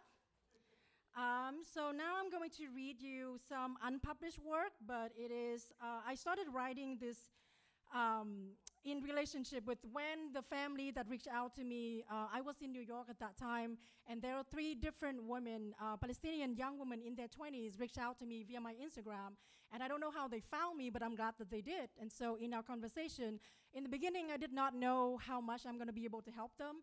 I've never raised money before. No one has ever given me money for nothing, right? So I'm just like, I'm also an introvert, so I don't have money for that. Anyway, so I'm just like, okay, let me just do what I can. And so I'm just writing all of this as a reminder for myself to be like, you can just pick up a little thing, and then you can do, and it grows into something else. That's the point of doing work. And so these are the fragmented reflection that comes with all of the feelings to trying to make sense of what the time that we're living here today, what we could do about it. Those are the days, yes, we remember those days when the anti-memory took over our society and us, the forgetting, were left to witness the genocide against the remember. We call them the strangers.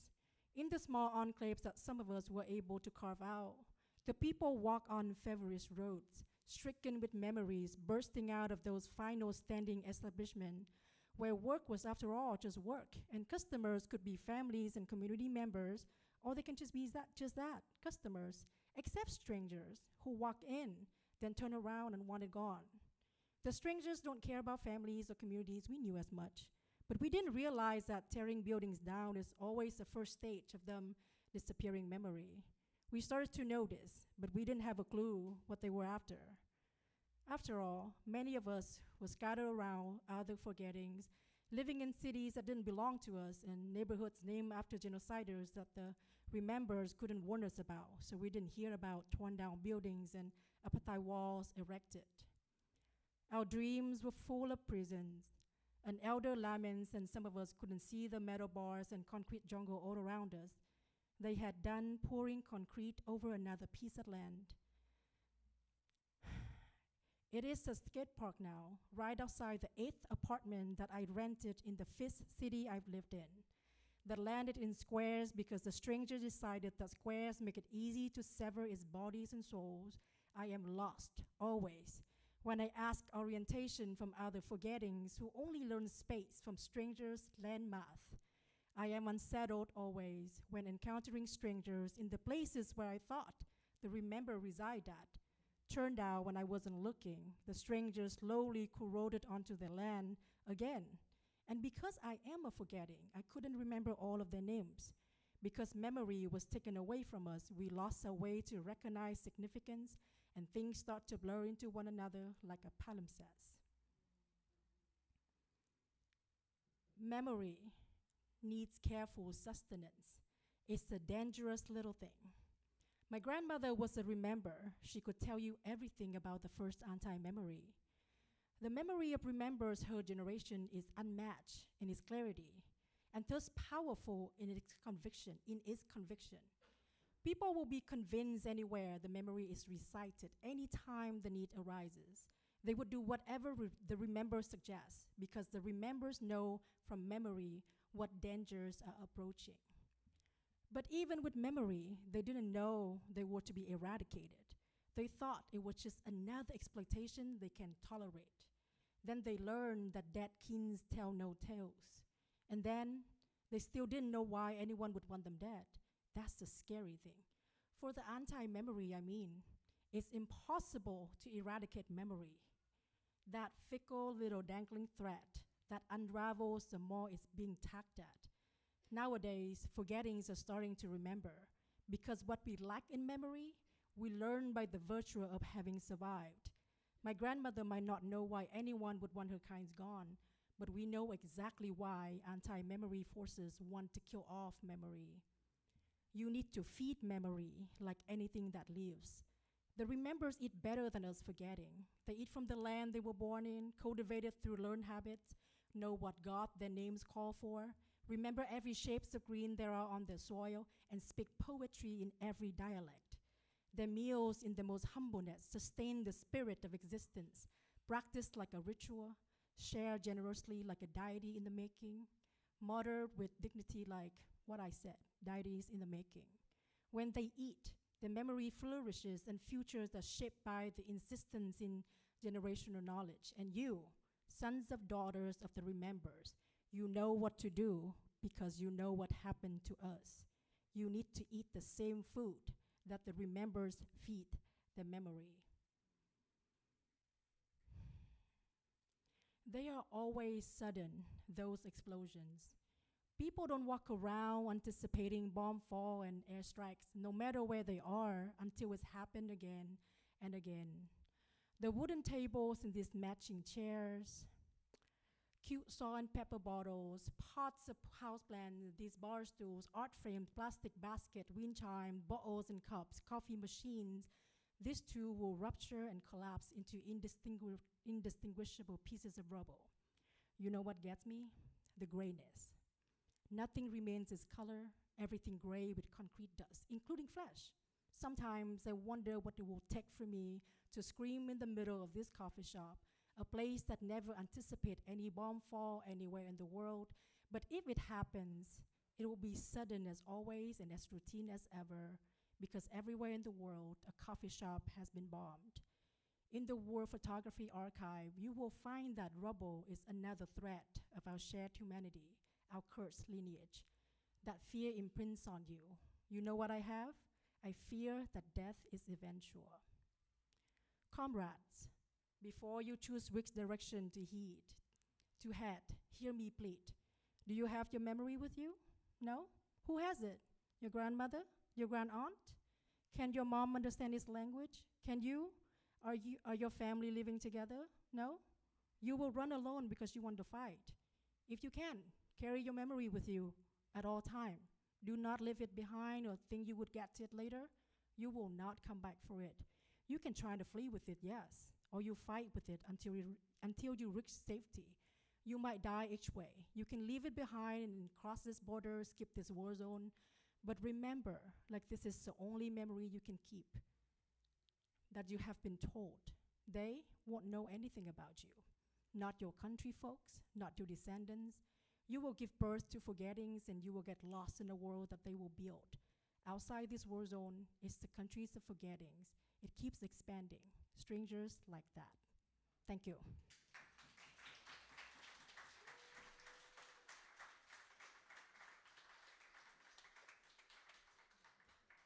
Thank you so much. Thank you for your revolutionary words. Thank you for sharing Vietnamese Artists for Gaza. It's so appreciated. We're down to our last 2 acts. So this is one act, even though there are 2 components to this act. So everybody welcome Ching-In, Chen, and Yanyi.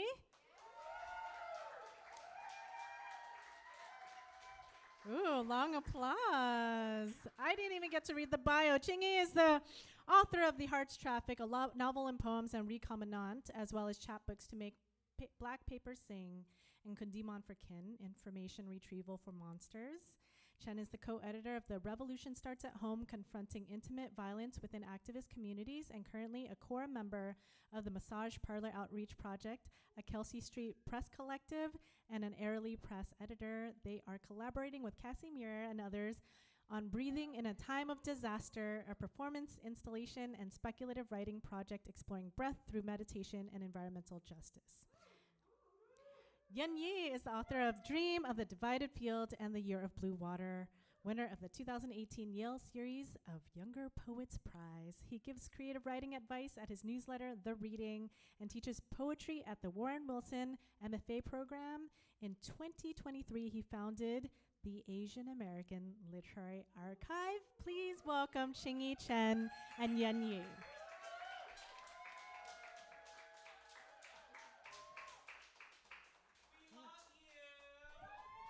We're on. I don't know, sorry. Is there room? Is there room? I think there is room. If there's room, we can do it. Okay, great. It's at the 30 mark, by the way.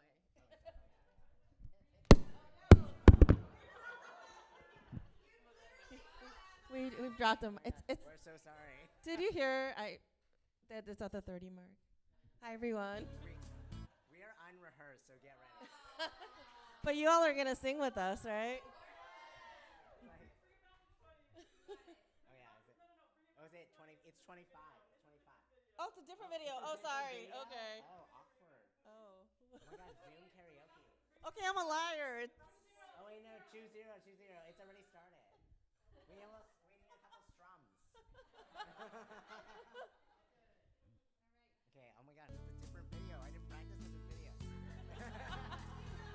You got a fast car. I want a ticket to anywhere. maybe we make a deal. Maybe together we can get somewhere. Any place is better. Starting from zero, got nothing to lose. Maybe we'll make something. Me, myself, I got nothing to prove.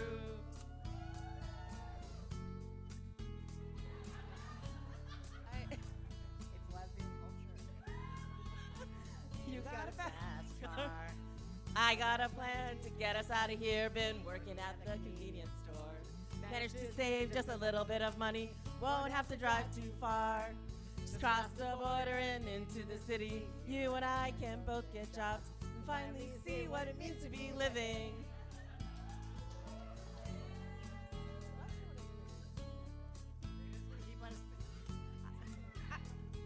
You see, got a problem. Lives with the bottle, that's the way it is. Thank you. I think you should read first. Oh, yeah. Oh, yeah. That is quintessential parentified child.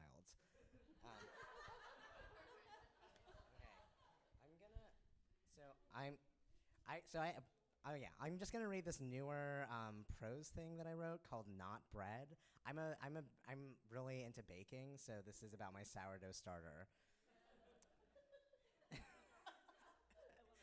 In the beginning, there was flour and water, if you could find it. It seemed unlikely as you mixed them together in the glass jar that something in them would find a way to float. Yet, the instructions were clear. Mix the flour and water and wait for the wild yeast to find it. Refresh the mixture the next day, then the next. Give it a good stir and get to know the gloopy texture that is definitively not bread. Next to you, invisibly, is a crowd of others alone in their own or someone else's kitchens, mixing their own jars of flour and water. You are doing this in unison, ghosting each other's kitchens, for the feeling of mixing, for life to catch on to something, the world begun again in miniature. Like yourself contained inside of someone else's glass house, never mind how you got there. You are rising, you are making progress. Today's discard is yesterday's flour and water. You are hopeless, you are ingenious. The days remove without being gone. There is something new every day, even when the air won't take. It's about bread, but it's not bread. I love it. Thank you. Okay, so I'm going to read a poem that I wrote for my trans and non-binary students at Lavender graduation when I worked in Texas. Spell for safety. Maybe it was you learning to walk home crosswise, your own safety valve.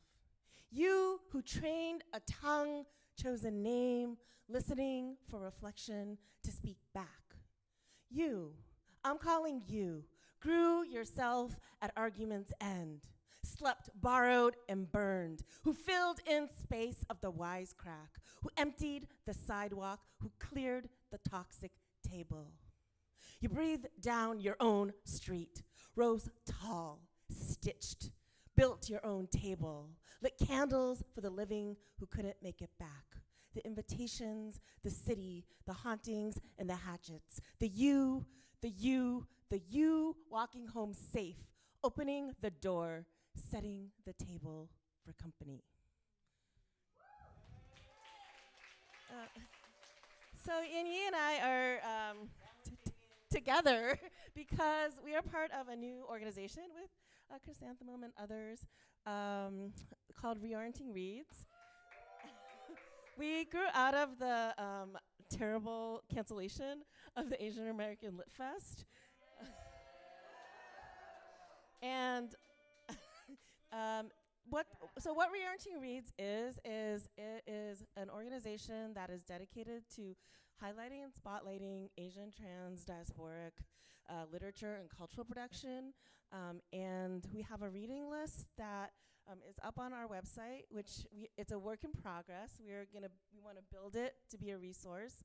And we're inviting anyone who wants to collaborate with us to talk to us.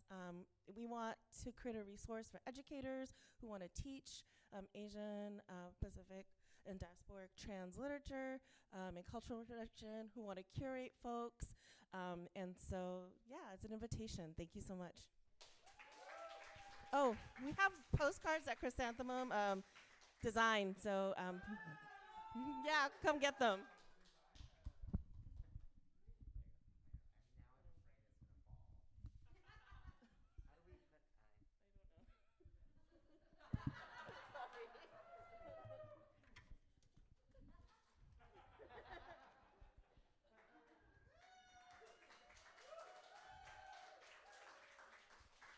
And now, our final reader. Everybody give it up for Tessa Halls.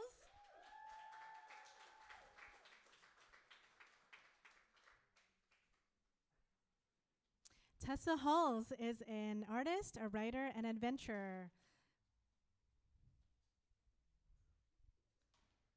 Her essays have appeared in the Washington Post, Atlas Obscura, and Adventure Journal, and her comics have been published in The Rumpus, City Arts, and Spark.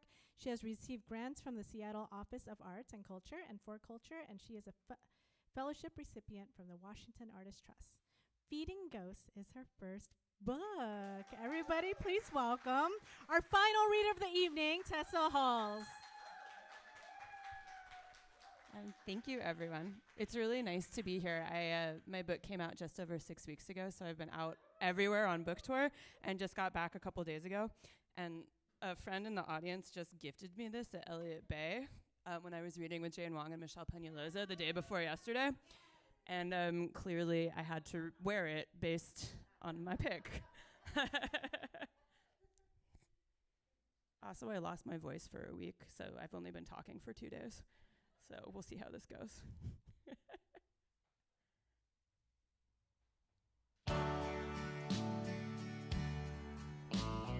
Mamas, don't let your babies grow up to be cowboys. Don't let them pick guitars and drive them on trucks. Let them be doctors and lawyers and such.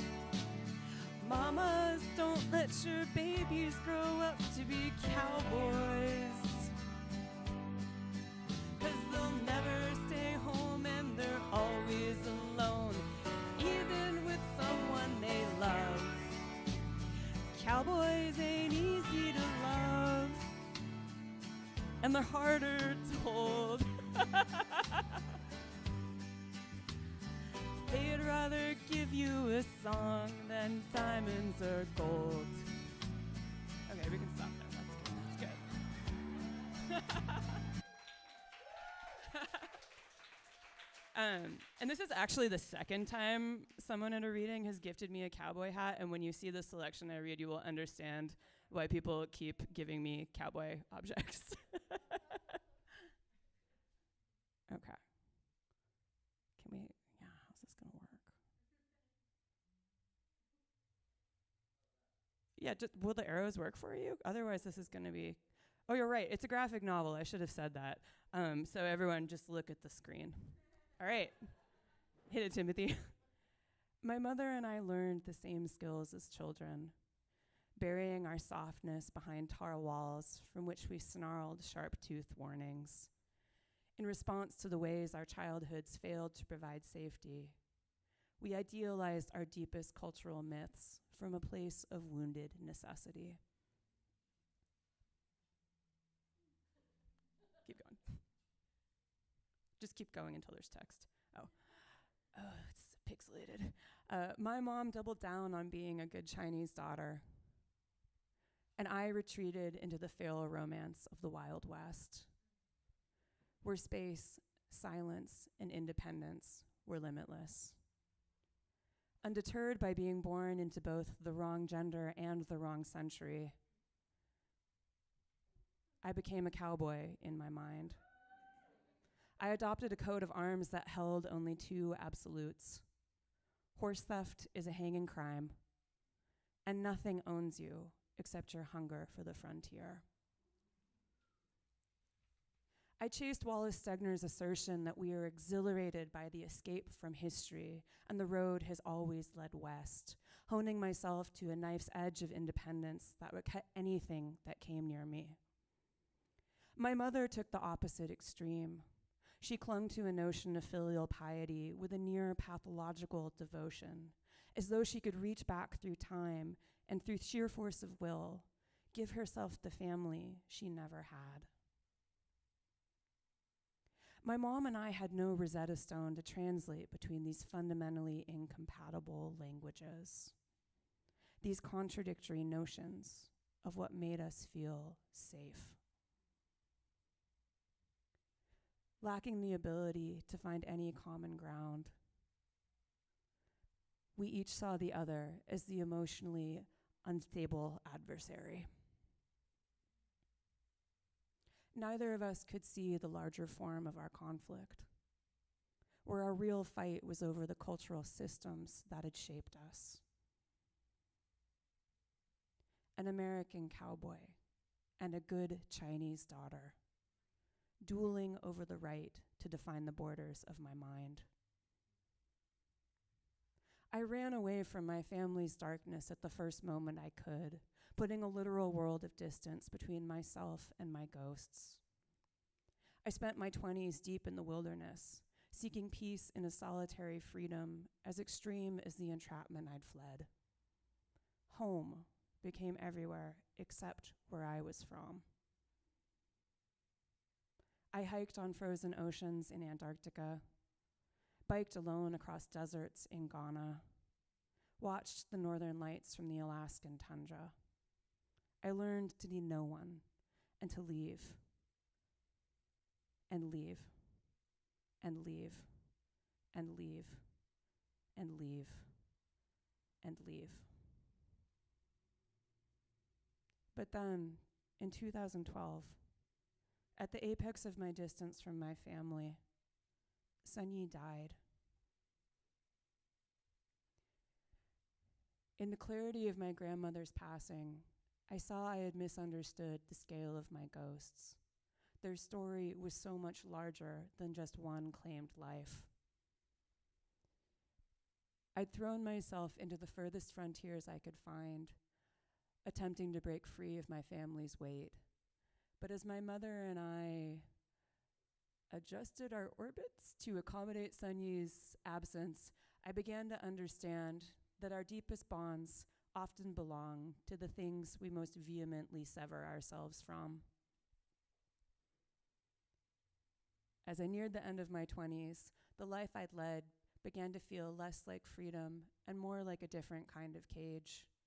In Chinese culture, there's a concept of hungry ghosts, where the spirits of those who did not accomplish what they needed to on Earth are doomed to eternally roam the planet with an insatiable appetite, trying to quell a starvation with no bottom. As a child, I had felt those ghosts in my bones and tried to outrun them. But Yanyi's passing forced me to realize this was impossible. True freedom wasn't something I could find on some distant frontier. To find peace, I would have to face my ghosts. I instead fled this epiphany and doubled down on a life defined by velocity and momentum. But I had lost faith in the threadbare lie of my cowboy and felt my family's ghosts aching for the use of my voice. So in 2015, a few months past my 30th birthday, I stopped running and set out on the only adventure I truly feared. I embarked on an expedition into my family's past. Thank you.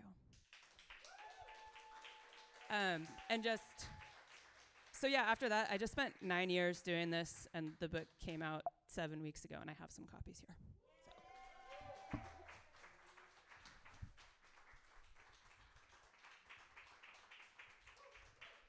Everybody, thank you all for coming. Give it up for our readers. Give it up for Cam. Have an amazing AAAS conference. I am going to be at 8:15 a.m. at the conference doing Viet Diasporas and Dialogue tomorrow, and then 8:15 a.m. on Saturday Gonna be showing the full thing of my video installation. So wake up and come see me. But I didn't know where to go after my plug. It's so ungracious of me. Yeah. Please buy some books. Feel free to hang out. Beverages are here. If you need to go to sleep, that's fine. But if you want to hang out, we can accommodate that until some time. And I don't know if people want to do karaoke requests, but I think that is a possibility. So everybody, go to bed, or stick around. Thank you so much to everybody for being here. We love you. AAAS 2024 Literaoke. Good night.